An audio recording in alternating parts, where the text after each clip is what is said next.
Good evening.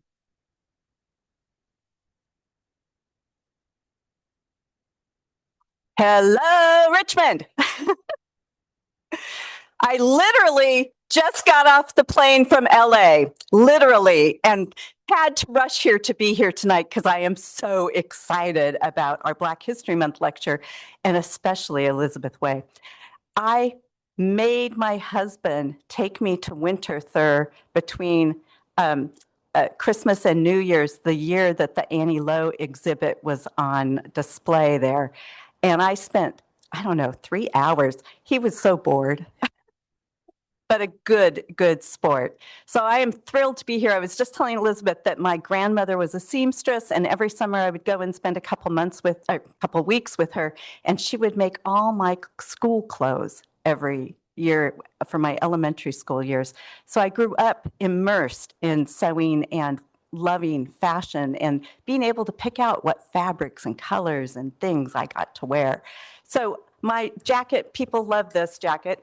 This is an Ann Namba from Hawaii. She's a designer who takes kimonos and repurposes them. It's one of my favorite pieces. So I had to wear it in honor of Elizabeth and tonight's lecture. I also want to just say that we are so thrilled that we have this lecture help supported by the Foster Fund.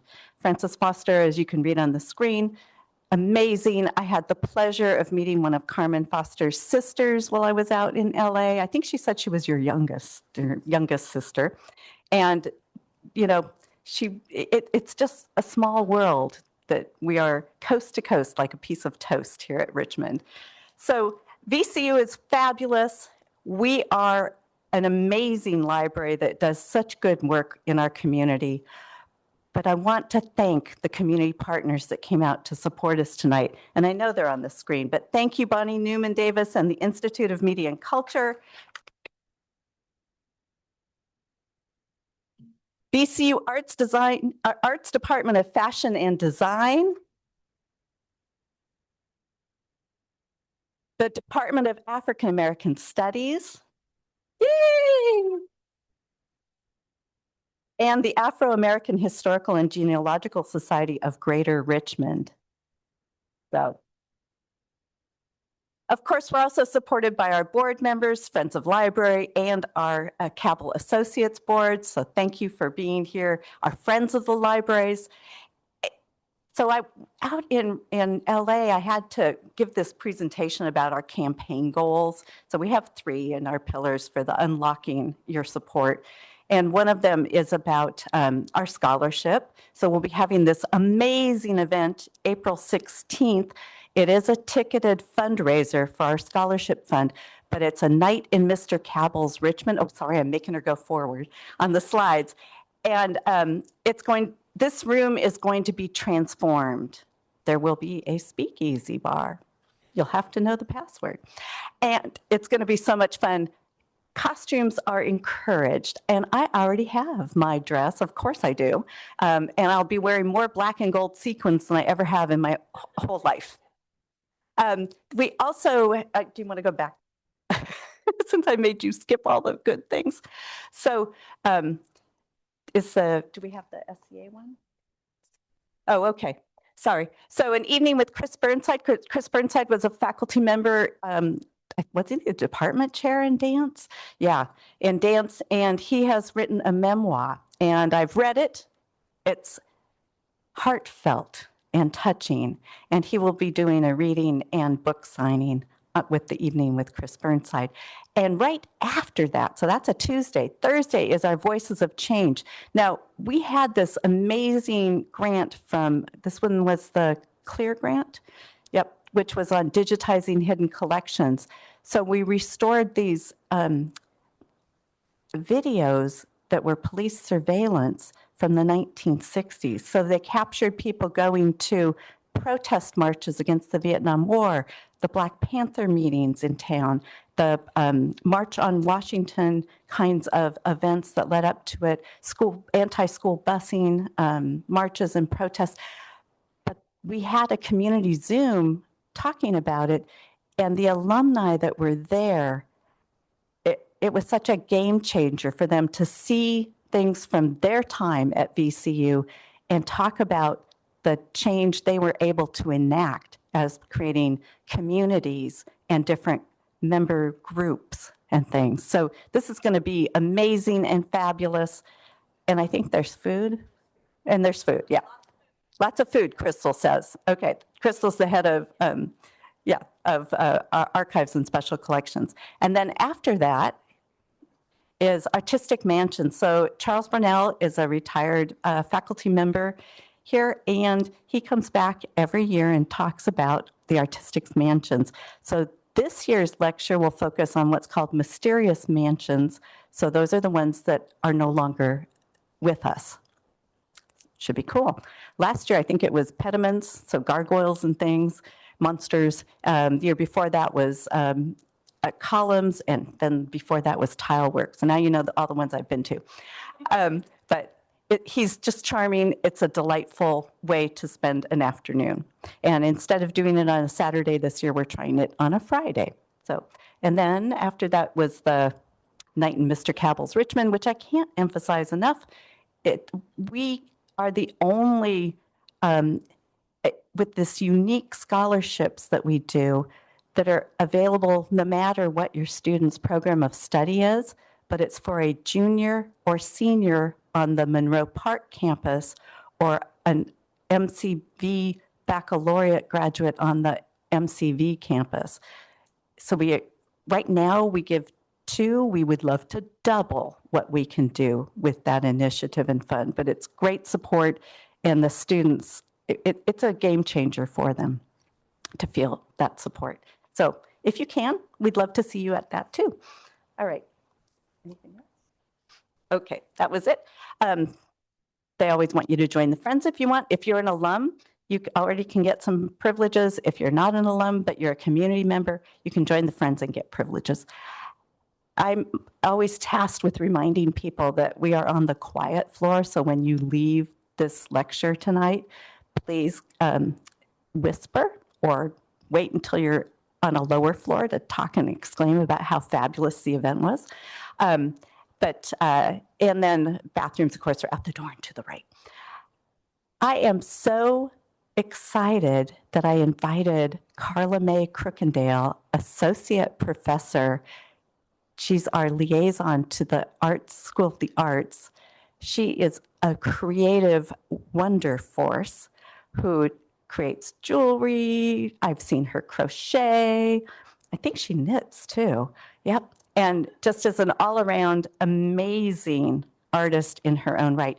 And I invited her to come up and give the formal introduction of tonight's speaker. So thank you so much for being here. I love it that we are a community together.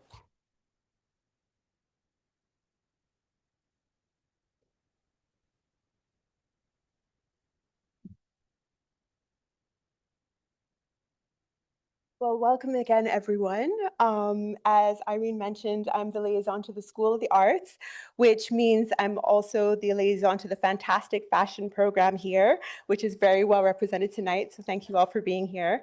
But that all means I'm especially delighted to introduce our speaker, Dr. Elizabeth Way.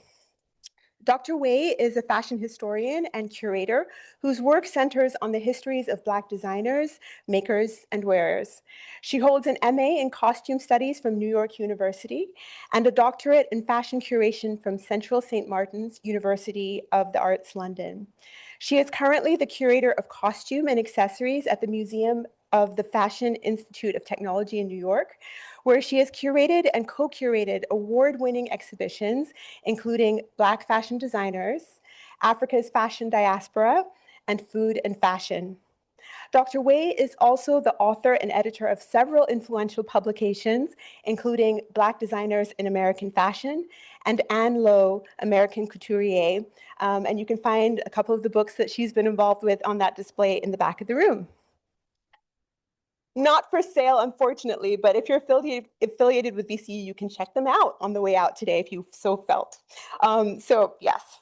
In addition to these books, Dr. Way's scholarly essays include works such as Elizabeth Keckley and Anne Lowe, Recovering an African American Fashion Legacy That Clothed the American Elite, published in the journal Fashion Theory, and Race and Ethnicity, Strands of the Diaspora, published in A Cultural History of Hair in the Age of Empire. Through her scholarship, Dr. Way challenges us to view fashion not as simply an aesthetic pursuit, but as a form of material culture that reveals narratives of self-expression, community, and power, particularly for those who've been historically marginalized. In tonight's lecture, Reading a Dress, Fashioning Black Women's Histories, Dr. Way will guide us in thinking critically about how to read clothing as archival documentation and how garments act as vital sources for understanding Black women's lived experiences across time. So please join me in warmly welcoming Dr. Elizabeth Way.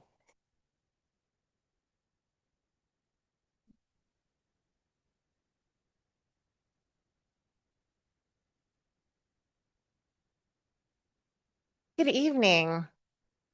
Thank you so much for having me. This has been, everyone has been so warm and kind and welcoming in Richmond. So I'm very, very happy to be here.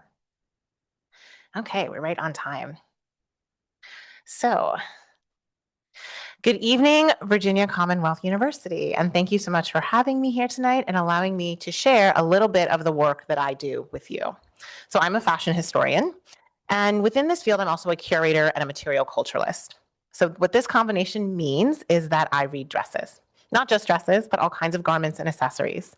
So this might seem like an insular and niche set of research, but by looking at fashion objects, which I personally think are underutilized by historians and scholars, we can access much broader historical narratives that might otherwise be lost.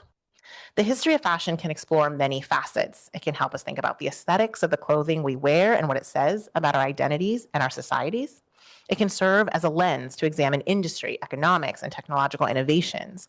And through material culture study, it can point us to objects that illuminate historic people's lives, their artisanship, and even perspectives.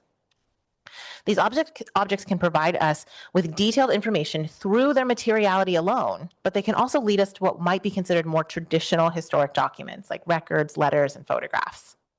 Putting all these pieces together can give us access to people who have not been recorded in history books or commemorated in statues or plaques, but who nonetheless have significantly contributed to our shared American history through their everyday experiences.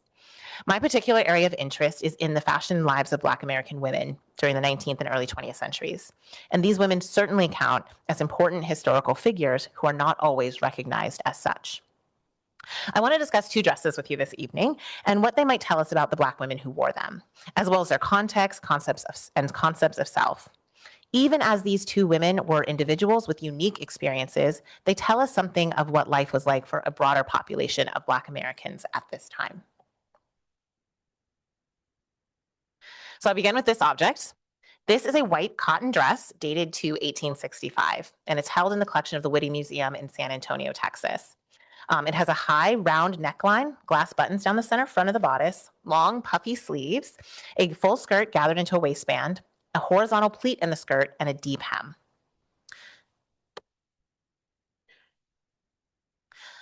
The silhouette of this dress reads as historical, and if we compare it to other dresses that were popular in 1865, we can see that it more or less follows the popular styles of the time. It has dropped armholes, a defined waist, and a long, wide skirt. Now, for a bit of background, let's discuss fashion history here.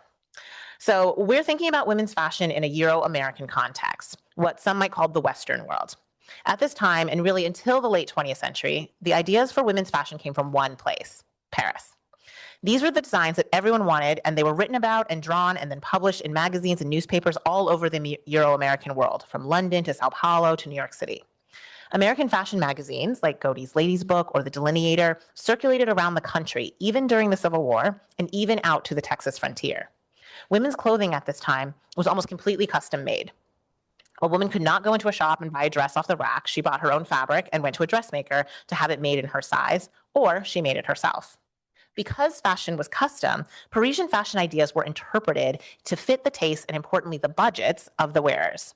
These illustrations, called fashion plates, which you can see here, might show an explosion of ribbons, buttons, pleats, ruffles, flounces, and trim, but women could pick out and choose the details they wanted to have made up in their own dresses.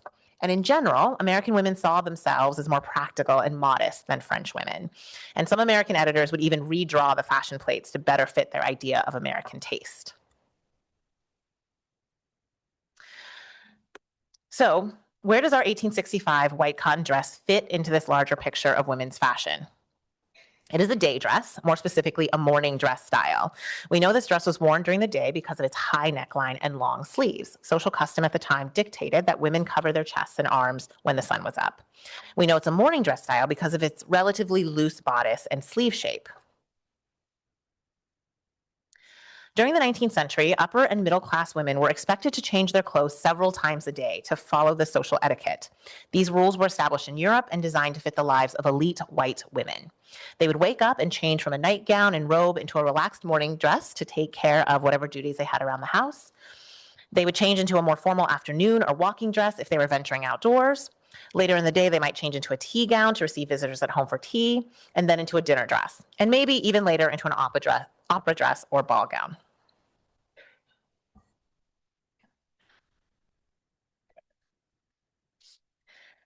You can see here examples of other morning dresses compared to the more tailored afternoon dresses that we saw on the previous slide. And our white cotton dress follows the morning dress style. As you might imagine, elite 19th century women's lives revolved around their clothing.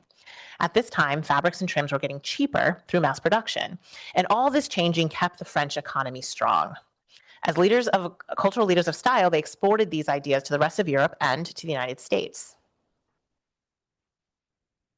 So now that we have some idea of where this dress fits into fashion history, we can think about its wearer. Her name is Sarah Tate. We know her name and some of the details of her life from the Whitty Museum's records. This dress, along with a number of other objects, were given to the museum by Tate's last employer in 1926. From that information, scholars, including the historian Lon Taylor and fashion historian and curator Dr. Katie Knowles, have hunted down records and documents to fill in some of her history. Sarah, who was sometimes called Sally, was born on February 26, 1824 in Murray County, Tennessee. She was enslaved. She was purchased by her enslaver's son-in-law and daughter, James and Sella Edgar, on April 21, 1827. Although she was separated from her family at 3 years old, we believe that she maintained some contact with her mother and 4 brothers. Another object in her collection at the Whitty is her Bible, in which she wrote her brothers' names and birth dates. At the age of 21, Tate married an enslaved man, unknown to us today. Her circa 1845 wedding dress, made of homespun cotton, also resides in the Whitty collection. She gave birth to her daughter, Nancy Emily Jane, on January 19, 1853. Her name is also documented in Tate's Bible. Later that year, Sarah and Nancy Emily Jane were compelled by the Edgars to travel to DeWitt County, Texas, a 52-day journey that landed them over 800 miles away from their family. The Edgars had claimed a plot of land belonging to their deceased son and, with a party of extended family members, grew cotton and raised cattle and hogs. Nancy Emily Jane died soon after her arrival in Texas. Sarah Tate kept a tiny red calico baby dress belonging to her daughter for the rest of her life. In Texas, Tate was the only enslaved person within the 12-person Edgar household, and she performed domestic duties. She survived the Civil War on the East Texas frontier, and after emancipation, stayed on with the Edgars as a paid domestic servant. And this was until the 1870s. Around 1890, she went to work for a woman named Alice Woodley. She worked as a domestic servant and baby nurse for the Woodleys, first in San Antonio and then on their ranch near Uvalde. Sarah Tate died on June 19th, 1915. So you also recognize this day as Juneteenth. One of the most poignant things that Dr. Knowles points out about Sarah Tate in her research on her is that Tate was the guardian of her own history, and the objects she curated in her private archive commemorated the many roles played in her life, including daughter, sister, wife, and mother. In her Bible, she wrote declarative sentences, quote, Sarah Tate's book, I am a true Christian, unquote. The cotton dress we focus on here declares another identity, free woman. As you recall, this dress dates to 1865. This is the year the American Civil War ended, and we know the exact date of this dress because Alice Woodley, who donated Tate's things to the Whitty Museum, noted in her donation records that Tate bought the fabric for this dress with the first wages she earned as a free woman working in the Edgar household. This is her emancipation dress. It is a powerful statement that with the first money she earned, Tate took steps to align her outer appearance with her inner conception of herself. So during the antebellum period, clothing was a way for enslavers to control and demoralize enslaved people. On larger plantations, enslavers often bought rough, cheap cotton cloth called Negro cloth to clothe enslaved people. This and similarly drab uniform and poor quality clothing marked people out as enslaved. But enslaved people rebelled against this look whenever they could. They bought, traded for, and stole new and secondhand clothing, and also dyed, altered, and embellished their issued garments. They personalized and beautified the clothing they wore because the way they dressed was an important expression of themselves as humans. They fought hard against efforts to erase their humanity. We don't know how Sarah Tate dressed during her enslaved life, but as a domestic worker on the East Texas frontier, she performed hard, taxing labor. She cooked over a hot stove, she hauled water and wood, she washed laundry and scrubbed floors. Her working clothes were very likely practical and hard wearing, perhaps a cotton dress, an apron, a head wrap to protect her hair. Even today, the image of a 19th century Black woman wearing these garments carries the connotations of enslavement. Mainstream society might have regarded Sarah Tate as a slave or as a mammy, but we know from her archive that she thought of herself as many things, none of which related to her enslavement. Therefore, upon emancipation, a state of freedom she would have learned of 2 years after the Emancipation Proclamation, fashioning herself as a free woman was a priority. This was her first economic act as a free woman, as a wage earner, as a consumer in American society, and no longer a commodity. In the words of Dr. Knowles, quote, "She did not buy herself something necessary, but something desirable. The value chosen for celebration was not utility, but joy." This is a powerful object, as all the objects in Sarah Tate's archive are, and we're lucky to have them, to know who owned them, and know some details of her life. This dress in particular shows how important fashion was for enslaved people and the life-affirming significance they placed on participating in the fashion system. This was a way to take part in American and by extension, Euro-American society. Fashion connected Sarah Tate to the cultural network that stretched back to Paris and to elite Eurocentric women around the world. They were looking at the same fashion images and dressing in more or less the same way. By tapping into this network, Tate declared her worth as a respectable woman and made a bid to be treated as such. So far, we've only taken a cursory look at this dress and made inferences from its overall style. But now I'd like to take a deeper look to see what we can find on the inside. So viewing this dress at the Whitty Museum was a reverential experience for me. The extreme delicacy of the material, which is heavily patched and conserved by the museum, makes its survival seem miraculous. The Whitty's records indicate that Sarah Tate may have had this dress made up by a local dressmaker from the fabric she bought. But I am not completely convinced of this information. I think there's at least a possibility that Tate made this dress herself. As a lifelong domestic worker, she could undoubtedly sew, as most 19th century women could. A professional dressmaker's more advanced skills of cutting and draping pattern pieces and fitting them to a body were much less common than sewing skills. But the morning dress design of this garment gives us a clue that perhaps Tate was the maker. As noted earlier, when comparing this dress to the fashion plates and other existing dresses of the mid-1860s, it's obvious that Tate was aware of the fashionable styles at the time. Black women, as much as any other group of American women, absorbed fashion information from magazines, from newspapers, from their peers, and women above them on the socioeconomic ladder whenever they could. As a rural American, she was also connected to consumer networks through travel to larger towns and cities, peddlers who traveled the countryside, local country stores that stocked fabric and other goods that illustrated fashionable styles, and letters and clippings sent from relatives and friends living elsewhere. She would have had access to her own networks as well as the Edgar's networks. Any of these resources could have presented Sarah with an image of a morning dress among other current styles. What is also obvious is that Sarah Tate's dress was very plainly and economically made. Her life was a world away from the Parisians who illustrated it in the magazines and their bursting wardrobes for several outfit changes a day. This dress may have been modeled on a morning dress, but for Tate, it was her Sunday best. Changing throughout the day was not possible for a domestic servant who would have appreciated this effort anyway. Farms in East Texas during the 1850s and 60s were relatively isolated, and so it's unlikely that even her enslaver, Sella Edgar, would have practiced the changing of clothes in her day-to-day life. Tate likely chose the morning dress style because it was cheaper and easier to make than a dress with a fitted bodice and sleeves. By designing her dress this way, she bypasses specialized dressmaking techniques with simple, relatively unfitted silhouette and modest details. The bodice is cut from 2 pieces in the front and 1 in the back, and it does not include darts, which are sewn wedges of fabric, or curved seaming that would create a more tailored fit. All of the fit is achieved by gathering the fabric at the bodice's bottom edge where it's sewn to the waistband. The same technique is used to attach the sleeves to armholes and cuffs. So for any design students or sewers out there, you know that sleeves are kind of the hardest thing to sew. Getting that perfect fit is really difficult. So by creating a blousier silhouette, she is creating something that's easier to pattern. So instead of a tight-fitting, streamlined bodice, the effect is more relaxed and blousy.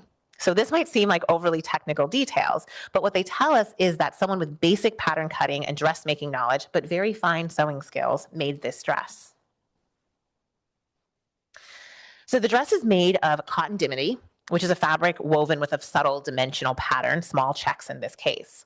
Looking closely at the neat hand-sewn seams, the fine detail of the cording that binds the neckline and the armholes, and the extreme narrowness of the seam allowances and the horizontal pleat of the skirt tell us that the maker practiced patience and care in creating the dress. She made as much use of every inch of fabric as possible, avoiding cuts into the precious yardage. Sarah Tate would have worn undergarments with the dress because of its sheerness and the standards of fashion at the time.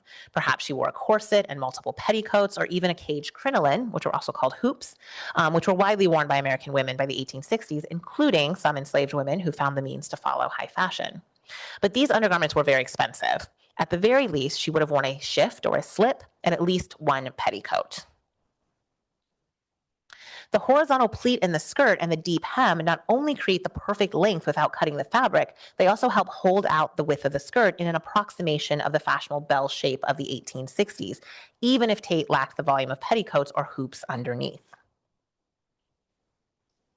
So we can picture Sarah musing over her yards of gleaming white dimity and her 8 domed glass buttons purchased from a traveling peddler or in a local dry goods store. Perhaps it was the first new stock of materials and notions she had seen since Galveston had been blockaded by the Union Navy in the summer of 1861. She would have run her hands over the delicate fabric, imagining the dress that would materialize. Maybe she laid out one of her work dresses and traced a rough outline of a bodice and sleeves lightly with a pencil, later perfecting the lines and changing the details to match the picture in her head. She might have wrapped a string around her waist and used it to measure the new dress's waistband. She then took her mother's scissors, another object in her collection at the Whitty, and carefully cut out the pieces. The rest of the fabric was for the skirt, a large rectangle gathered into the waistband. Each evening when she was done with her daily chores, she sat down to catch the last rays of sunlight or in the glow of the fireplace and carefully sewed row after row of tiny stitches. She gathered the fabric evenly to coax the pieces together, and the dress slowly emerged. She added thin cording to the neckline and armholes, a delicate touch that showed off her fine sewing skills.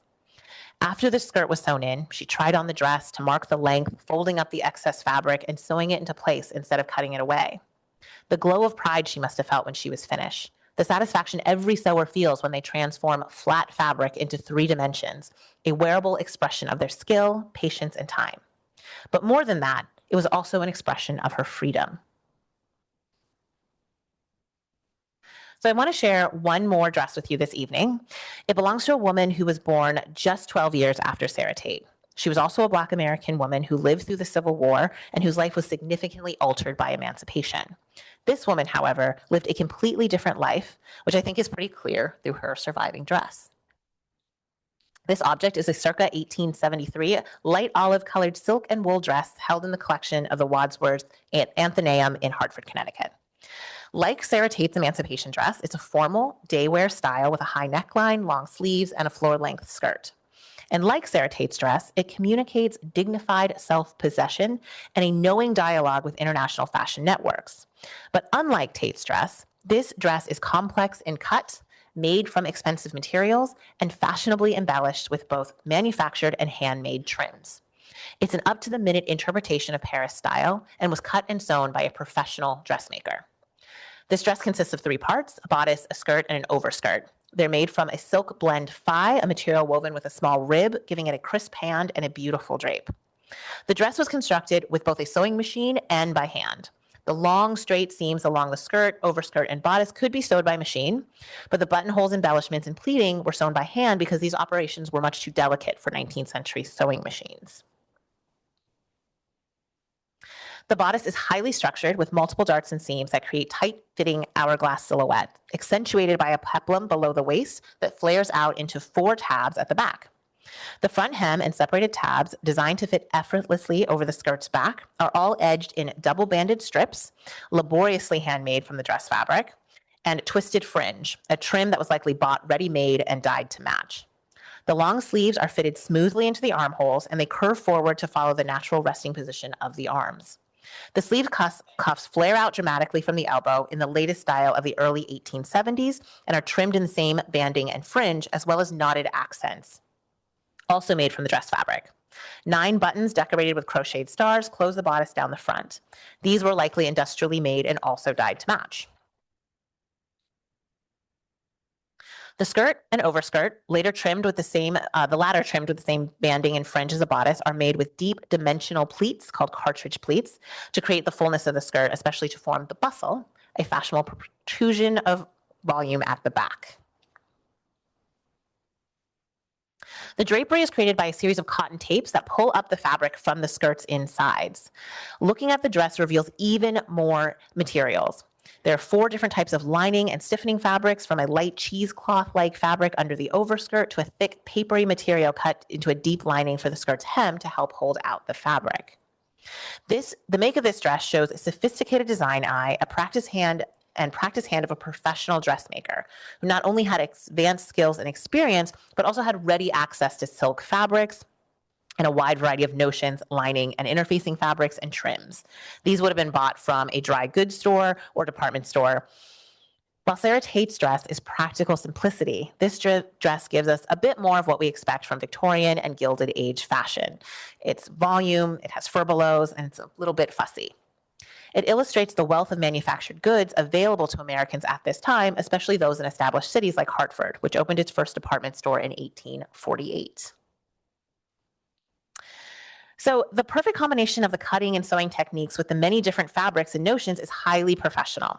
But 2 details on the overskirt indicate an informal, homemade quality. There are fabric knots at the waist that are placed under the bodice peplum. So perhaps this was a design change the dressmaker did not bother to remove, but you can see how it's kind of led to ripping of the fabric on the image on the left, the far side. Additionally, the waistband is irregularly pieced from bits of fabric on the right side of the skirt. Even though these details are hidden from view, they suggest an intimacy and easiness between the maker and the wearer. They are not details that a professional dressmaker would leave in a dress made for a paying customer. So we'll return to these details a little bit later. This dress communicates ideas of femininity, class, and taste that align with middle-class American values during the late 19th century. It clearly belongs to a woman of some means who is closely following the latest developments in fashion. Comparing it with concurrent fashion plates, we see that it reflects trendy details in French high fashion, especially in the flared sleeves and the fringe. But it's also relatively restrained. The color is subtle, and compared to the illustrated styles, it does not contain too many embellishments. Overall, it communicates a dignified and sophisticated respectability. So I want to take a few minutes here to think about respectability and what it meant to be, and especially to dress like a respectable lady in the late 19th century. French fashion historian Philippe Perrault explained the "what you see is what you get" values of the 19th century Euro-American world, writing, quote, "Clothing did not provide a pretext for manners and proprieties, it constituted proprieties and manners." From this point of view, we can more easily understand fashion as an integral part of respectable womanhood.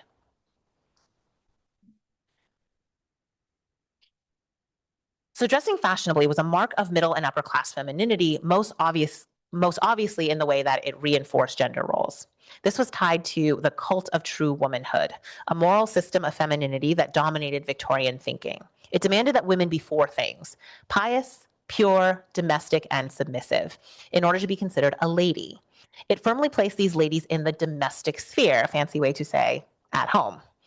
Men, on the other hand, were earning a living, practicing politics, and enjoying entertainments in the public sphere of work and society. Women's voluminous, frilly, detailed, and colorful clothes publicly displayed their allegiance to proper gender roles when they did venture out, always accompanied ideally by a man. These clothes were an obvious foil to men's dress, which was mostly sober, dark suits. But the elaborateness of women's dress also spoke to their class.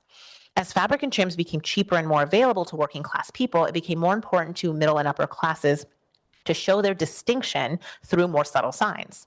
The right clothes that were not too loud or too gaudy showed good taste and a sophisticated understanding of Paris styles, as well as the wealth of their bread-winning husbands and fathers. We might call this quiet luxury today. Shopping for these fashion goods were one of the few socially permissible forms of public recreation available for proper middle-class women at this time. However, women walked a fine line in presenting their femininity and class through their clothing. They were expected to be well-dressed and beautiful, but could not be seen as overindulgent in fashion and other types of consumption, because this revealed certain stereotypes about women: their vanity, their childlike greed, and their irrational passions. Too much shopping also distracted from their duties as keepers of the home and family while squandering men's hard-earned money. So, women were meant to be well-dressed and stylish, but not too obsessed with clothes. True womanhood was an ideal, some might say an unreachable target, and many did not live up to it. Mainstream American society imagined this idealized, respectable lady as white and reinforced this precious image of white womanhood through exclusion. Generally, any non-white or working class woman was excluded, and whiteness was and is a shifting concept. Ugly stereotypes were devised to draw the borders around ladyhood tight, keeping out unwanted women who could then be held up to contrast the goodness of true ladies. This occurred not only in the United States, but across the colonized world. Enslaved and working class women were easy to discard from true womanhood. But middle-class Black women were more challenging to define, especially in the era before the Great Migration, when Black middle-class communities within northern towns and cities were small and perceived as less threatening than they later would be. Some white people would disqualify Black women immediately based on color, but others accepted them, sometimes begrudgingly, because many middle-class women were established members of their communities. As such, they held a precarious placement within the definition of ladyhood. Therefore, it was very important for Black middle-class women to proclaim their respectability through dress, manners, and action whenever they could. Being deemed a lady meant you were due the protections of that status. Being understood as unladylike exposed you to disrespect and violence. Middle-class status had never adhered to a monolithic set of standards for white or Black Americans, but systemic racism made it generally more unstable for Black people. Employment was restricted and could be variable, and social and financial safety nets could be scarce, despite family background and previous employments. Most 19th century Black residents in Hartford, for example, held what were considered working class jobs. But employment discrimination was so rampant and social conditions so uneven across Black communities that other considerations had to be considered to define the Black American middle class. These included one's generational distance from slavery, one's education, property ownership, dress, behavior, and social contributions, particularly in service to the church or racial uplift. This class flexibility also applied to the definition of a lady. Although middle-class Black communities tried hard to copy the American mainstream to gain acceptance and safety, this is the definition of respectability politics, allowances had to be made. Few Black families could replicate the idealized gendered spheres, men in the public workspace, women at home. Even middle-class Black women often had to work for wages to help support their families. Because Black women were essential financial contributors and providers, middle-class Black communities could not and did not demand the same levels of passivity and submissiveness from Black women as white communities expected from white women, though Black women certainly faced rampant sexism and paternalism within their own communities. So, with these ideas on respectability and middle-class status, we can start to think about this olive-colored silk dress and what it communicated about the Black middle-class woman who wore it. Who was she? Her name was Rebecca Primus. She was born in 1815 to two highly respected Black Hartford citizens. Her father, Holdridge Primus, was the grandson of a man named Gad Asher, a man from Guilford, Connecticut, who won his freedom fighting in the Revolutionary War. Holdridge Primus settled in Hartford as a teenager and later worked for a Connecticut governor and congressman, and then for 47 years as a porter at the Sems & Co. grocery store in Hartford. He also took jobs acting as a major domo at the social events of Hartford's white elite. This made him well known among white Hartford citizens, but he was also a well-respected member of the Black Hartford community. He served as a deacon in the Talcott Street Congregational Church and as an officer of the Prince Hall Masons, the Black branch of the Masonic Order. Holdridge Primus purchased the Primus family home on the primarily white Wadsworth Street for $1,750 in 1849. This was a two-story home furnished with the trappings of middle-class respectability, including a piano in the parlor. He was one of 35 Black property owners in Hartford out of a population of 714 Black residents in 1860. No less prestigious, Rebecca Primus's mother was Mehitable Jacobs Primus, the granddaughter of Reese Jacobs, who immigrated to Hartford from Long Island as a free man around 1769. His son, Jeremiah Jacobs, Mehitable's father, was a prominent shoemaker and homeowner. The Jacobses were essential in establishing Hartford's first Black church and first Black school, making them well regarded in both the Black and white communities. Mehitable worked as a dressmaker, a respectable and well-paying occupation for American women, and she drew clients from among Hartford's white upper class. She also co-owned a dining saloon with her sister, brother-in-law, and brother. Along with her husband, she was active in organizations in the support of abolition and emancipated people. For example, serving on a committee to collect articles for enslaved children freed during the Civil War, on the board of directors of the Hartford's Freedmen's Aid Society, an organization of both Black and white abolitionists, and as director of the Women's Christian Association. The Primuses were old New Englanders and upstanding members of their community. They were not fabulously wealthy. At times, the couple took odd jobs like boot polishing and handkerchief laundering for extra income, and when their children were old enough, they were expected to contribute to the household. However, they, along with similar families, made up the city's Black elite. With such respectable parents, Rebecca Primus, along with her four siblings, was launched into the world with every advantage a Black woman could expect at this time. She was well educated and trained in education. She worked as a teacher, running her own school for Black children in Hartford by at least 1860. One particular feat, however, made her unusually visible in the historical record for a 19th century Black woman. Between 1865 and 1869, Rebecca Primus traveled to the South to establish a school. She taught newly emancipated children and adults in Royal Oak, Maryland, on the state's rural eastern shore. She was the only Black teacher sent by the Hartford's Freedmen's Aid Society, whose board included her mother, on this post-Civil War Reconstruction-era teaching program, run federally by the United States Freedmen's Bureau and locally by the Baltimore Association for the Moral and Educational Advancement for Colored People. She was the first teacher in Royal Oak to teach Black residents. While there, Primus also raised money and organized the building of a new schoolhouse. Considering their very different circumstances, it may be surprising that many more objects belonging to Sarah Tate survive into the present than things that belong to Rebecca Primus. This is the only garment of hers that survives. But what we do have of Primus's belongings are what might be considered more traditional historical resources. We have photographs passed down through her descendants and a trove of letters that she wrote to her family in Hartford, held today at the Connecticut Historical Society. These letters document, in her own words, Rebecca Primus's activities and opinions of her experiences in Maryland. Lucky for us, she frequently discusses fashion, both her own and her opinion of the fashion worn around her in Royal Oak. These letters reinforce what we can speculate about Rebecca's sense of respectability that we have read in her olive-colored dress. Before we look at some quotes from Rebecca's letters, I want to draw attention to the work of Barbara Beeching, Farah Jasmine Griffin, and Marla Miller, who have done significant research on the Primuses and who have been important resources for my own work. Their scholarship shows how dynamic historical objects and documents can be. If we only take the time to consider the possibilities and perspectives, we can find new angles to deepen our understanding of the Black women of our collective past. Rebecca's letters tell a fascinating and exceptional story of a New Englander traveling south for the first time. As a single 29-year-old Black woman, she signed up to be a soldier in the Battle of Reconstruction, devoting her considerable education experience, not to mention her physical safety and comfort, to a newly freed Black rural community.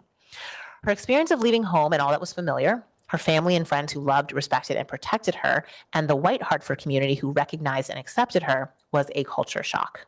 Her first train stop in the South was in Baltimore, and on a morning walk showed her, quote, as many colored people as there are in the whole of Hartford. Yet arriving in Royal Oak, a place where Black people made up even more of the population, she stuck out. Her class and regional identity set her apart from the Royal Oak community.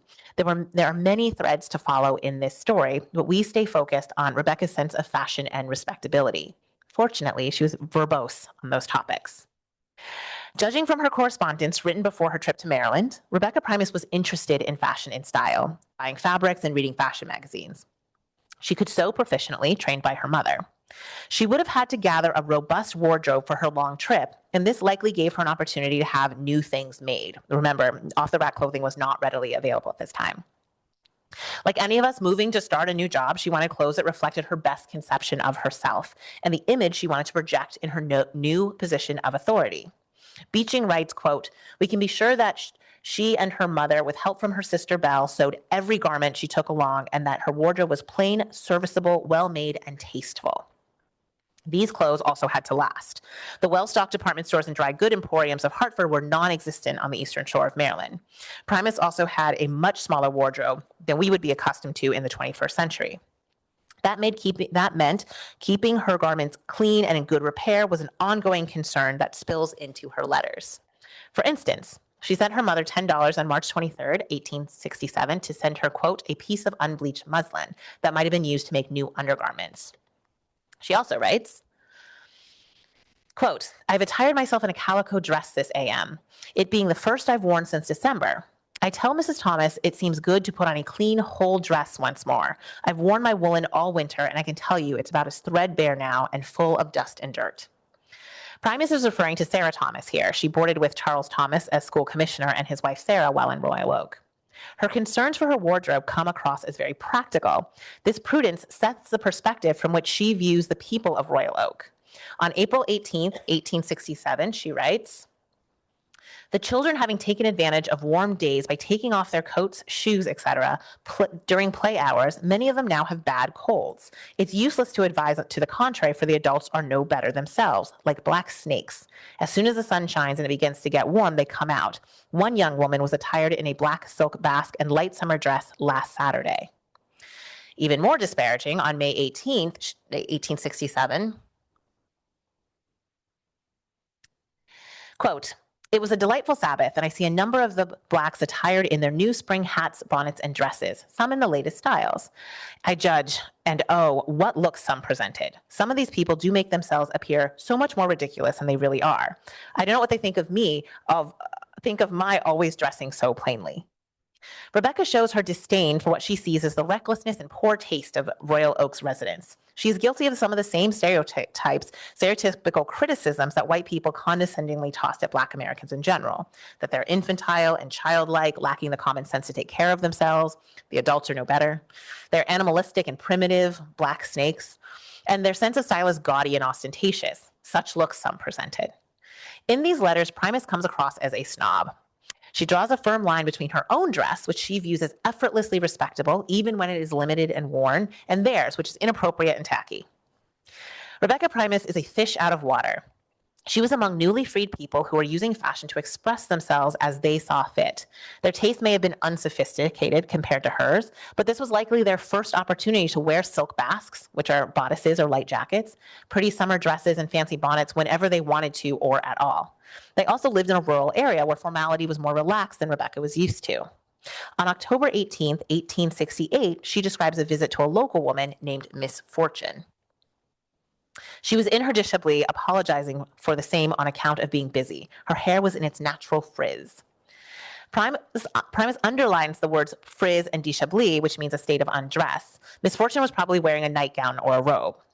Primus thought it was grossly inappropriate for Miss Fortune to receive company when she was not fully dressed with her hair arranged for the day. Her underlining signaled her attitude to her family, who would have read this and understood her incredulity and why this event was worth mentioning.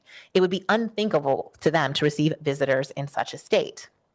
Now, not every remark about the clothing worn by Royal Oak residents was negative. On February 7th, 1868, Rebecca describes a wedding at which the bride wore a delaine or woolen skirt, brown and figured, with a white waist. The groom wore a full suit of black. All looked plain, neat, and well. What comes across is that Primus has a clear idea, informed by her middle-class, urban New England upbringing, of what is respectable, and she gives credit where she recognizes it. Primus's letters tell us the same message as her silk fly dress and her portraits. They declare her commitment to respectability politics. She values her ability to follow the fashions endorsed by the mainstream and present herself as a lady. Her criticisms of Royal Oak's fashion choices might seem priggish and judgmental to us today, but they also remind us that Black Americans were not a monolithic group during the 19th century, just as they are not now. They came from different classes and regions and practiced different cultural values. Rebecca Primus's primness in dress is only one aspect of her personality.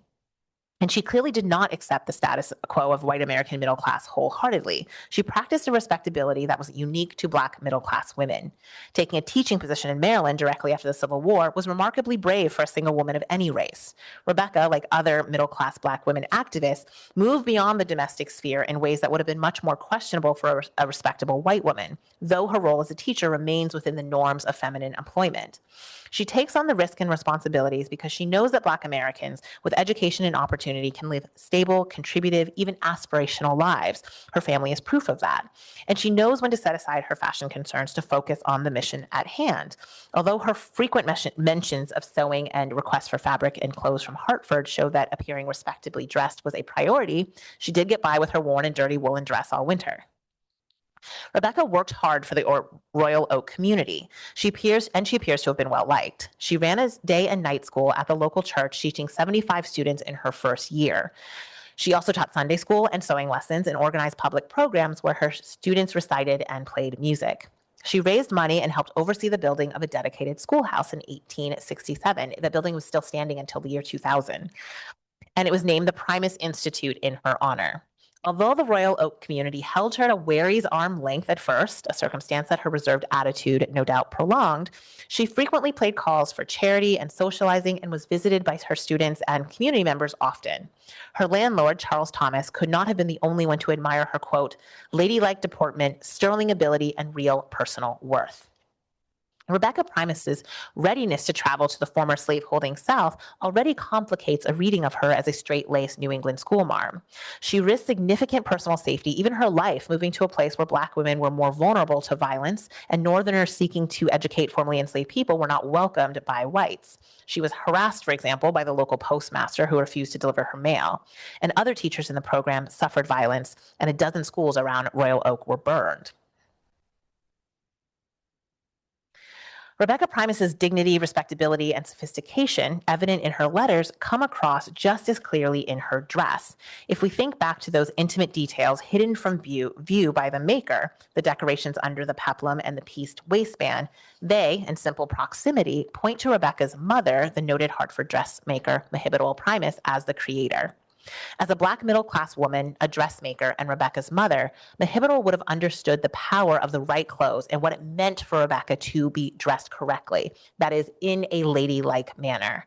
These women came from a generation and communities who weaponized respectable fashion to fight for their dignity and demonstrate themselves as worthy Americans. Rebecca Primus rebukes the negative stereotypes of Black American women that tried to cast them as the polar opposite of white ladies. The act of dressing fashionably and respectably not only expressed her middle-class femininity, true womanhood, and economic spending power, it also contributed to the political discourse of respectability. I want to thank you for joining me tonight in the readings of these two treasures of material culture. Sarah Tate and Rebecca Primus lived under very different circumstances and left us with two very different dresses, but they ultimately communicate the same thing, the expression of their identities as worthy and dignified women, rooted in their localities and circumstances, but also in conversation with a wider cultural dialogue. Their objects' very existence in museum archives opens a window into their life histories, their positions in a tumultuous American society, and offers a glimpse into their perspectives and most importantly, their conceptions of themselves. Thank you.